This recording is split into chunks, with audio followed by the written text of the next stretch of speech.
There are different variations of what people call secular humanism. It's not a single thing. Even as religion is not so. Various forms of secular humanism, various ways of holding secular humanist position, like various ways of holding a Christian position, can just be too weak. I mean, for instance, there are certain forms of secular humanism which are very much moved by the sense of the dignity of the human person, of the rational agent, and so on. Now, this kind of basis of responding positively when someone is in need can be undercut if the people concerned just don't look very rational, don't look as though they're really controlling their lives. I mean, you think of various movements of social improvement. I mean, very famous ones like Marxism as led by the Bolsheviks and so on. And you find some of these Bolshevik leaders, after a while, they look at these mujiks, these peasants. I mean, they're just so primitive, and they're not responding, and they're not really.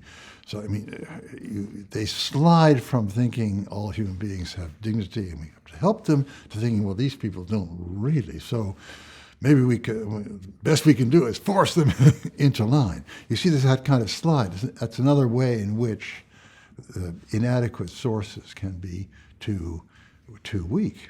Of course, there are Christian variants of it. I mean, Dostoevsky, one of the greatest Christian writers of all time, in his Legend of the Grand Inquisitor, gives us, maybe very prejudiced against the Catholic Church as Dostoevsky was, but he gives us a picture of the Grand Inquisitor he says these poor people, they just can't live up to the gospel. They can't by themselves. So the best thing we can do for them is a nice, comfortable life. We control them. We give them rules. And that's the best we can do for them. Well, you see, there you have the sense of depreciation of the human image in the form of the people that are before you, which slides you off the response, which the response which you should have in virtue of saying that's an image of God. So it's a great gift in a certain. I mean, from a Christian point of view, it's a great gift to be able to see the humanity in every human being, I remember once a film I saw about Mother Teresa, and people said, well, how can you, these people, they're dirty and they're sick and they're lousy, and how can you go and help them? And she said, they're made in the image of God. And then I realized I could have given that answer, but the difference here is that she really feels that. Wow.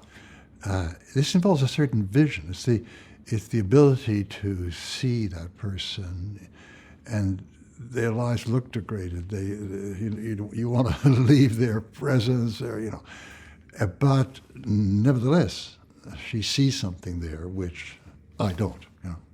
I have to admit, I don't, and that is the big difference. Now, that is a kind of tremendous gift.